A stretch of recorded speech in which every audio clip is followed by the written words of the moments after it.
تاہم سوال کہ عورت کے بچے ہیں پہلے شوہر سے، خامد فوت ہو گیا یا طلاق ہو گئی، دوسری جگہ پہ شادی کی، تو ان بچوں کے لیے والد کا نام ولدیت کے خانے میں لکھوا سکتی کہ نہیں لکھوا سکتی؟ حسن نہیں لکھوا سکتی۔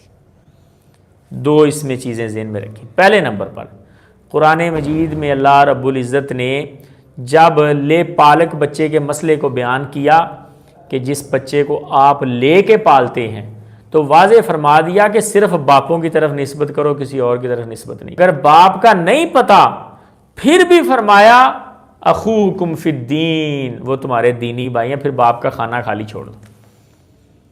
اس لیے باپ کی طرف ہی نسبت ہوگی جو اصل باپ ہے۔ اور دوسرا مسئلہ کہ یہ جو دوسری جگہ پہ آپ نے شادی کی ہے، اس خامد کی دوسری بیوی میں سے اولاد کی شادی آپ اپنے ان بچوں کے ساتھ کر سکتے ہیں۔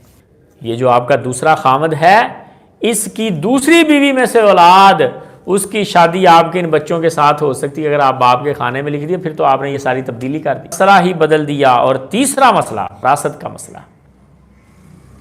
وراثت کا مسئلہ کہ یہ بچے اس باپ کی وراثت میں حصہ نہیں رکھتے، ان کو وراثت آئے گی آپ کے تھرو، آپ کے ذریعے جو آپ کو حصہ ملے گا وہ حصہ ان میں تقسیم ہوگا، ڈائریکٹ ان کو وراثت کوئی نہیں آئے گی۔ تو اگر آپ باپ کے خانے میں نام لکھوا دیں گے تو پھر تو یہ وراثت کے دعوے دار ہو گئے۔ تو کئی مسائل خراب ہوں گے اس ایک آپ کی صرف دل کی نرمی کی وجہ سے کہ چلو بچے ہیں یار نام لکھوا دیتے ہیں۔